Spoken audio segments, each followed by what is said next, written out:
Hey everyone, in this video, I'll show you how to add shipping rates in Shopify. Let's get started.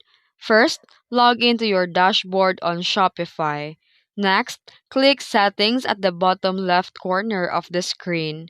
Then select Shipping and Delivery from the Settings menu. Under the Shipping section, click Manage Rates for the shipping profile that you want to edit. After that, choose the shipping zone where you want to add a rate, then click Add Rate.